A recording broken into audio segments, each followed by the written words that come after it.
Même Dieu lui-même, le Père, il n'a pas fait l'unanimité de la nation. Même Dieu lui-même était incapable, qui a créé les cieux, la terre, n'a pas fait l'unanimité. Il y a eu tour de Babel, chacun a parlé sa langue. Mais c'est au finish qu'on a repéré qui sont les prophètes et les vrais et les meilleurs. Donc pour nous, nous disons aujourd'hui, ceux qui acceptent, qui comprennent aujourd'hui que réellement FCC était miné par les caciques et qui sont au nombre de 5, tous professeurs.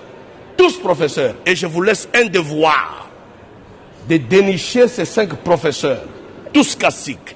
L'un est du Bandundu, 2 sont de l'espace du Kasaï, l'autre est du Sud Kivu et le dernier est du Maniema. Dès que vous me trouvez ces caciques, je crois que cette république va marcher. Donc nous mettons fin à cette politique caciquéenne. Ça doit s'arrêter. Nous venons de confirmer au monde entier la République doit marcher au détriment des intérêts des caciques. Et je salue ceux qui viennent de nous rejoindre aujourd'hui, qui viennent de comprendre que la République prime au détriment de la politique des caciques. Salut et je les souhaite le bienvenu dans le club des révolutionnaires républicains. Même là où Joseph Kabila est, il sera content que ce pays, nous ne pouvons pas appliquer la politique de la terre brûlée. Il faut appliquer la politique d'avancement. Jamais, en aucun cas dans notre famille, on nous a inculqué, on nous a éduqués sur la politique de la chaise vide et la politique de la terre brûlée. C'est la politique des caciques.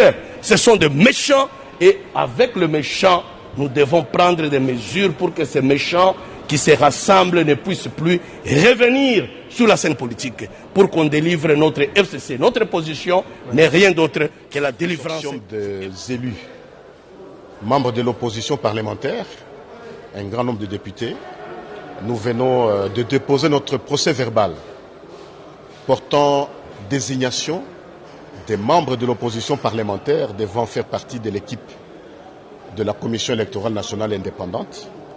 Et cela fait suite à l'appel du président de la République, chef de l'État, demandant à l'opposition parlementaire de se joindre au processus électoral déjà en cours pour permettre au pays d'organiser des bonnes élections pacifiques, inclusives et crédibles.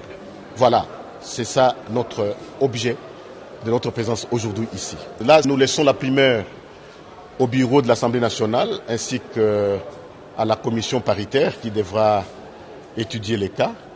Mais sinon, nous voulons dire au peuple congolais que le temps est venu pour que nous puissions avancer. Vous avez suivi les pères spirituels des églises, surtout les évêques, qui ont dit qu'il y a un temps pour se quereller, mais un temps pour avancer. Je crois qu'il est temps pour que tout le peuple congolais puisse adhérer au processus électoral, d'autant plus que les élections sont attendues par le peuple congolais en 2023. Le peuple congolais ne voudrait pas entendre parler du glissement.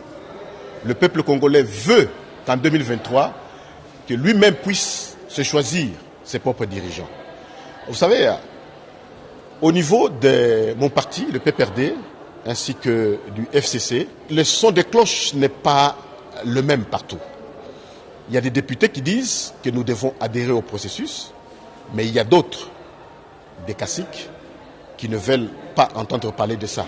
Est-ce que sont-ils dans le processus de blocage des élections? Mais ça, nous ne sommes pas là.